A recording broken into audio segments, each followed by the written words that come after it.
Computer language के बारे में जानकारी लेंगे। कंप्यूटर लैंग्वेज,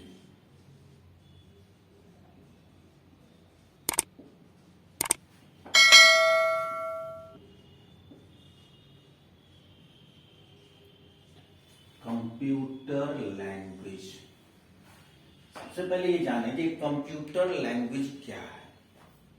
तो कंप्यूटर लैंग्वेज का डिफिनीशन है, computer language is a formal language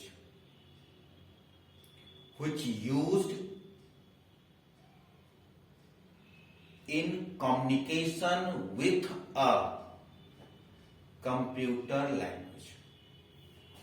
इसका डिफिनीशन हम बोर्ड पे लिख दे रहे हैं, कंप्यूटर लैंग्वेज क्या है। तो कंप्यूटर लैंग्वेज क्या बोले हम, computer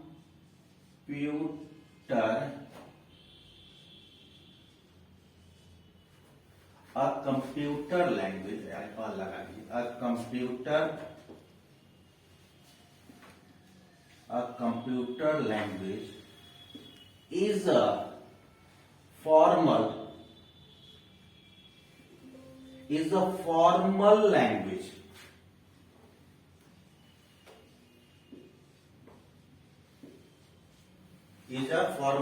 language used in communication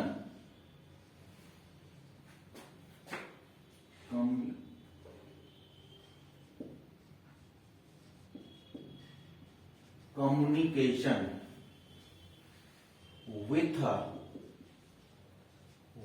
a computer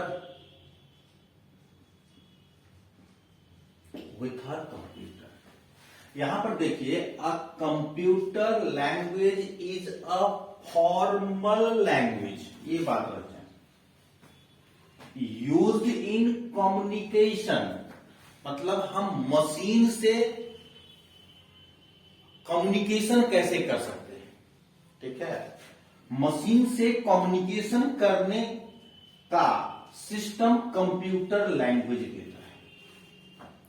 computer language का क्लासिफिकेशन इन जनरल दो फॉर्मेट में किया गया है। पहला लेवल वाइज लेवल, दूसरा जनरेशन वाइज जनरेशन। दो तरीका है।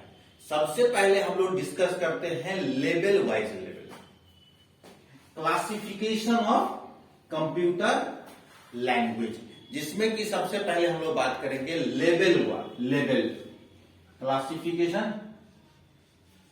Level wise. लेवल वाइज में सबसे पहला लेवल है कंप्यूटर लैंग्वेज का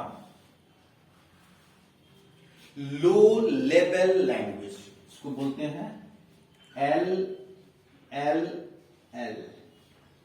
दूसरा हम लोगों का है हाई लेवल लैंग्वेज। तीसरा है हम लोगों का middle level language. Low level language, high level language और मिडिल लेवल लैंग्वेज। सबसे पहला लो लेवल को फुल फॉर्म लिखेंगे LOW लो, LEVEL level language, low level language. सबसे पहले लो लेवल लैंग्वेज को जानते हैं और यहीं पर हम जनरेशन भी बताते हैं। फर्स्ट जनरेशन और सेकेंड जनरेशन लैंग्वेज को हम लोग लो लेवल लैंग्वेज कहते हैं। फर्स्ट जनरेशन लैंग्वेज हम लोगों का मशीन लेवल लैंग्वेज है। मशीन लेवल लैंग्वेज जो मशीन डायरेक्ट इंफॉर्मेशन को समझता है। इनडायरेक्ट समझाने के लिए हमको 0-1 बाइनरी फॉर्मेट में इंस्ट्रक्शन देना होता है। कंप्यूटर को जब हम बाइनरी फॉर्मेट मतलब 0-1 के फॉर्मेट में इंस्ट्रक्शन देते हैं तो हमारा कंप्यूटर उस इंस्ट्रक्शन को डायरेक्टली समझता है, लेकिन हम यूजर को समझने में काफी दिक्कत आता है। जैसे एग्जाम्पल में अगर हम 101 लिख देते हैं, इस 101 को हमारा कंप्यूटर 5 तो समझेगा, लेकिन हमको समझने में ये दिक्कत आएगा। तो मशीन लेवल लैंग्वेज जो लो लेवल के अंतर्गत आता है और फर्स्ट जनरेशन लैंग्वेज है, इसी को अपग्रेड किया गया तो बना हमारा सेकेंड जनरेशन लैंग्वेज, जिसको बोलते हैं assembly language. Machine level language और असेंबली लैंग्वेज दोनों लो लेवल लैंग्वेज है, लेकिन अंतर यह है machine level language direct information को समझता है, लेकिन हाई लेवल लैंग्वेज हमारा कंप्यूटर इनडायरेक्टली समझता है। इनडायरेक्टली मतलब ट्रांसलेटर के माध्यम से। हम जब असेंबली लैंग्वेज में कोड लिखते हैं तो उसमें इंग्लिश का वर्ड, डिजिट और सिंबल का यूज करते हैं, जिसको कंप्यूटर डायरेक्ट नहीं समझ सकता। कंप्यूटर जब भी समझेगा तो 01 के फॉर्मेट में समझेगा। तो उसको इनडायरेक्टली समझाने के लिए हम लोग एक ट्रांसलेटर इंस्टॉल करते हैं, जिसका नाम है assembly language. Assembly language, assembly translator, assembler जिसको बोलते हैं असेंबलर। असेंबलर असेंबली लैंग्वेज को 01 के फॉर्मेट में कन्वर्ट करता है, देन हमारा कंप्यूटर समझता है। तो जब एक मीडिएटर का आवश्यकता पड़ गया तो वहीं से हमारा सेकेंड जनरेशन प्रारंभ होता है। सेकेंड जनरेशन असेंबली लैंग्वेज है। असेंबली लैंग्वेज और machine level language low level language के अंतर्गत आता है।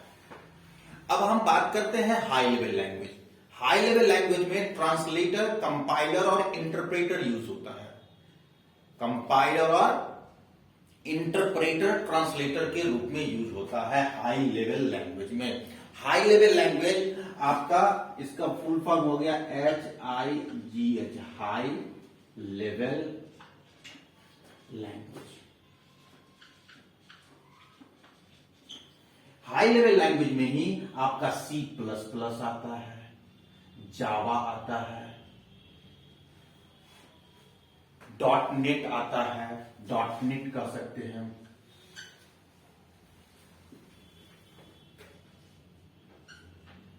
.NET आता है। ये सभी आपका हाई लेवल लैंग्वेज में आ गया, जहां पे कि कंपाइलर और ट्रांसलेटर इस सोर्स कोड को बाइनरी कोड में कन्वर्ट करने में मदद करता है। इसके बाद आ गया हम लोगों का मिडिल लेवल लैंग्वेज। इसके बाद है middle level language. Middle level language में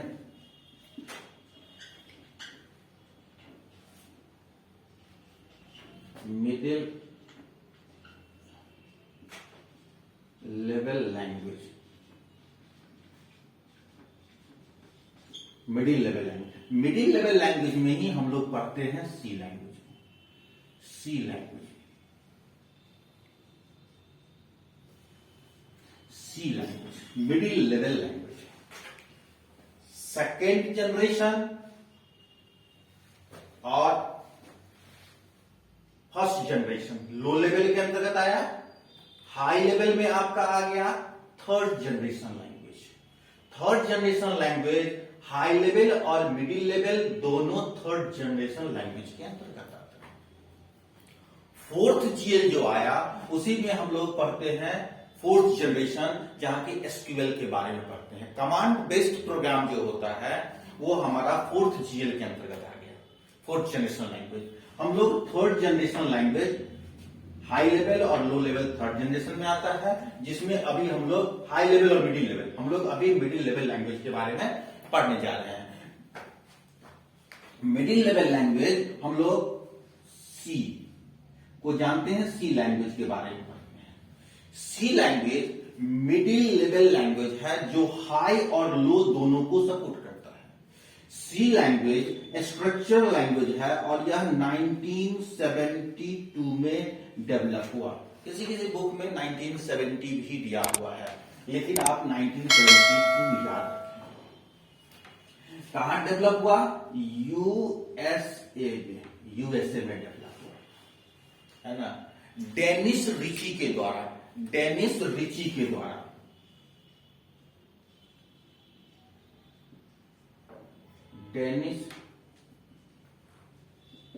डेनिस रिची के द्वारा, साइंटिस्ट का नाम है, डेनिस रिची के द्वारा 1972 में AT&T लैब, बिल लैब में डेवलप हुआ। AT&T बिल लैबोरेटरी में डेवलप किया गया था इसको। 1972 में डेनिस रिची के द्वारा AT&T बिल लैबोरेटरी में डेवलप किया गया। सी लैंग्वेज डिराइव्ड हुआ है, सी लैंग्वेज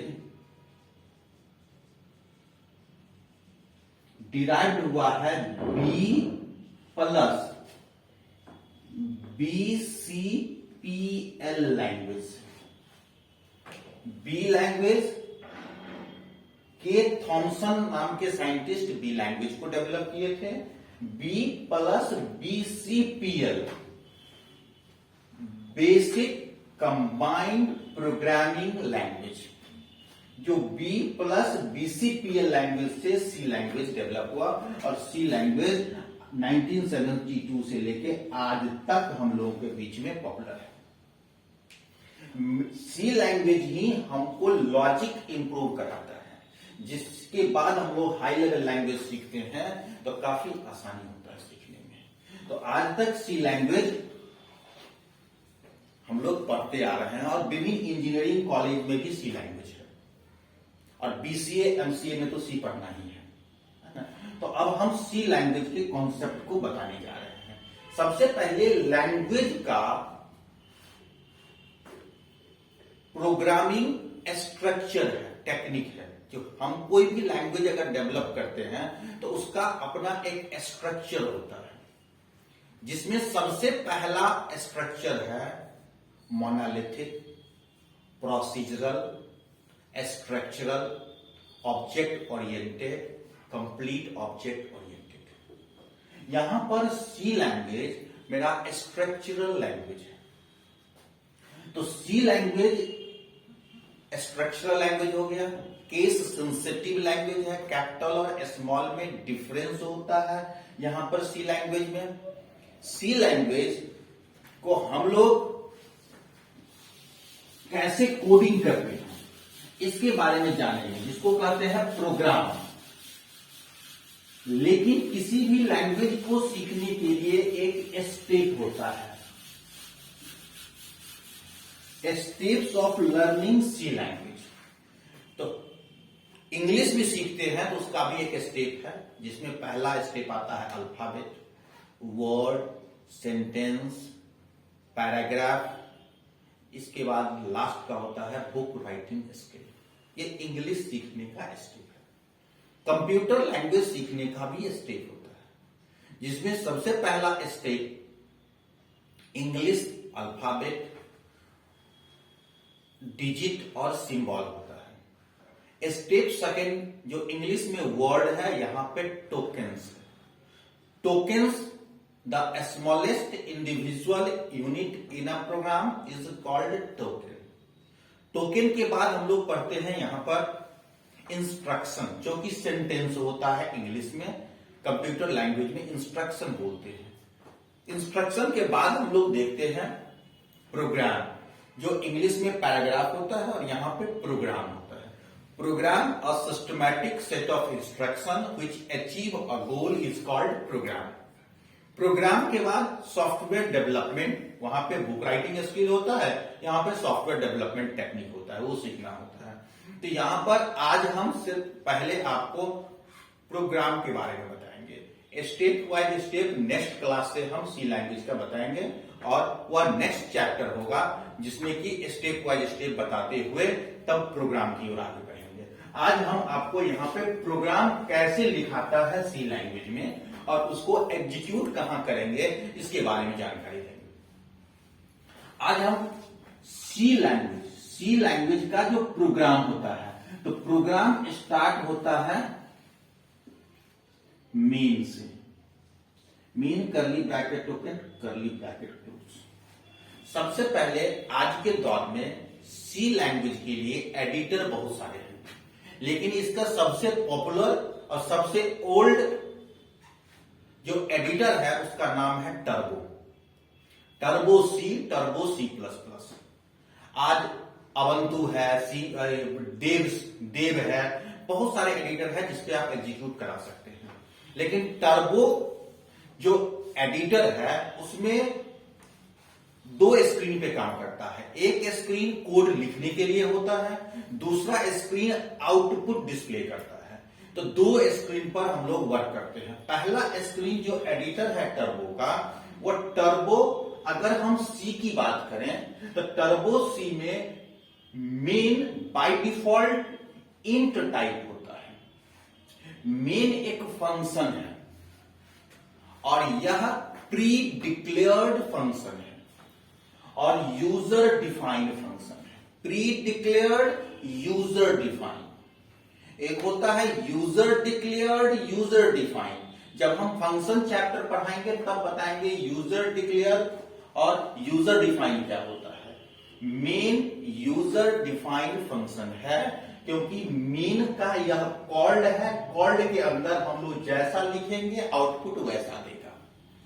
कॉलिंग फंक्शन कॉल्ड को कॉल करता है। मेन कॉल्ड फंक्शन है, मेन का जो कॉलिंग है, मेन का कॉलिंग के आगे हमेशा सेमीकोलन लगा होता है। सेमीकोलन फुल स्टॉप माना गया है। ये सेंटेंस टर्मिनेट करता है तो हम लोग सेमीकोलन देते हैं। मेन यहां पे सेमीकोलन लगा हुआ है तो यह कॉलिंग फंक्शन है और कॉलिंग फंक्शन कॉल्ड फंक्शन को कॉल करता है। कॉल्ड के अंदर हम जैसा वर्क करते हैं वैसा आउटपुट देता है, इसलिए मेन को यूजर डिफाइंड फंक्शन कहा गया है। और यह मेन का जो कॉलिंग है तो वह मेन के सी के ट्रांसलेटर में रखा हुआ है जो एक्टिव होने के बाद रैम पर काम करता है। रैम पर मेन यहां से कॉल करता है मेन कॉल्ड को। जब हम कॉल्ड पे आते हैं, कॉल्ड के अंदर काम करते हैं, पुनः यहां से रिटर्न होके मेन पर जाते हैं। अगर मेन इंट टाइप है तो यहां पर हम लोग रिटर्न जीरो लिखते हैं। रिटर्न जीरो, यहां पर रिटर्न जीरो।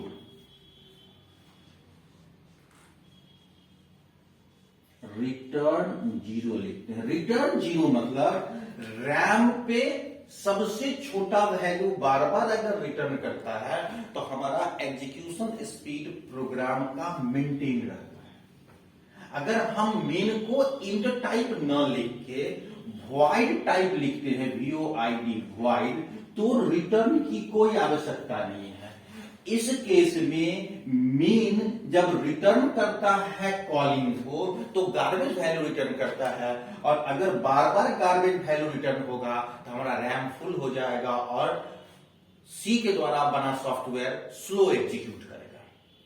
तो एग्जीक्यूशन फास्ट रहे इसके लिए हमको मेन को इंट टाइप बना के रखना है और सी लैंग्वेज में यह मेन बाय डिफॉल्ट इंट होता है और यहां पर रिटर्न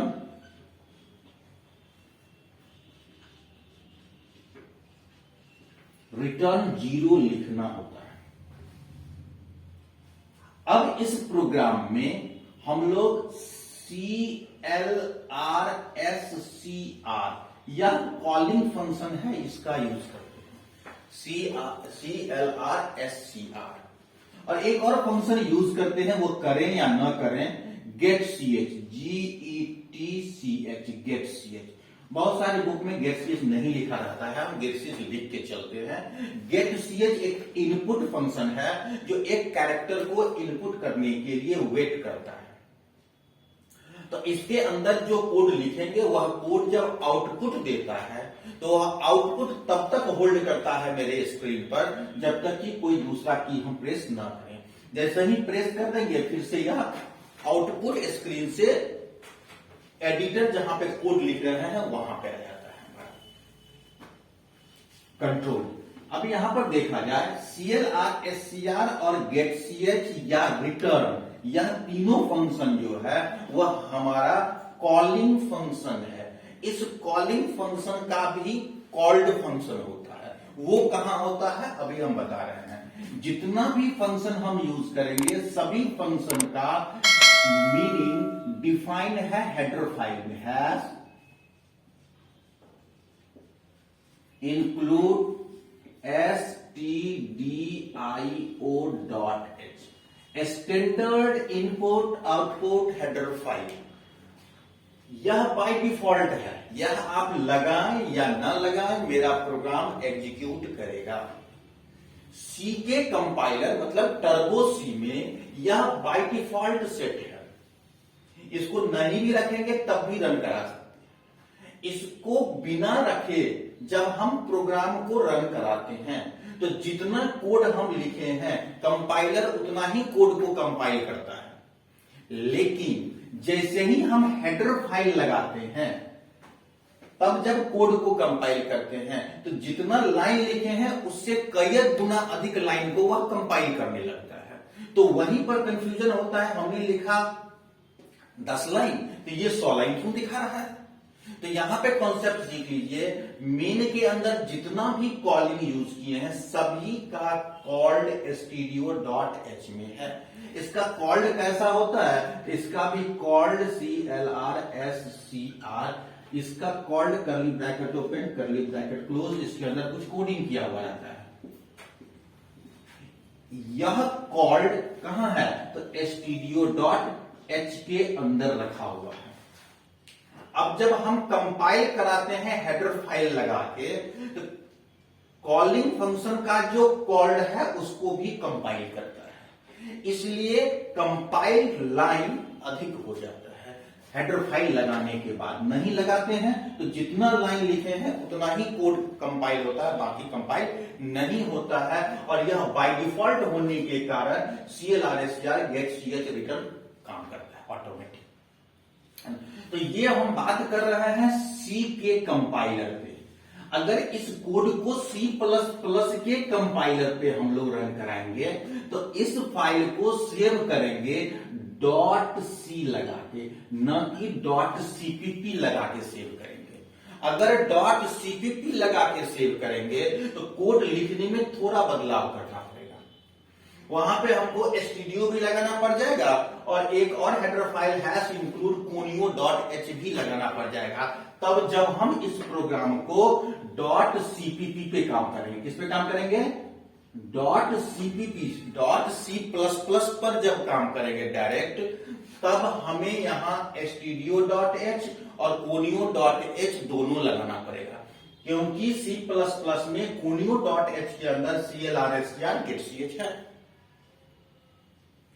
अब ये सिंटैक्स हो गया सी लैंग्वेज का, इसी के अंदर हम जैसा काम कराना चाहते हैं वैसा कोड लिखेंगे तो वो काम करेगा। मेन मेरा प्रोग्राम का स्टार्टिंग पॉइंट होता है, ये याद रखें हमेशा। नेक्स्ट क्लास से हम आप लोगों को स्टेप वाइज स्टेप सी लैंग्वेज के बारे में बताएंगे और वहीं पर प्रोग्रामिंग का कॉन्सेप्ट देते जाएंगे। और नोट जो है हमारा, या हमारा जो वेबसाइट है lneedu.com, उस पे इसका PDF उपलब्ध है, आप वहां से डाउनलोड कर सकते हैं।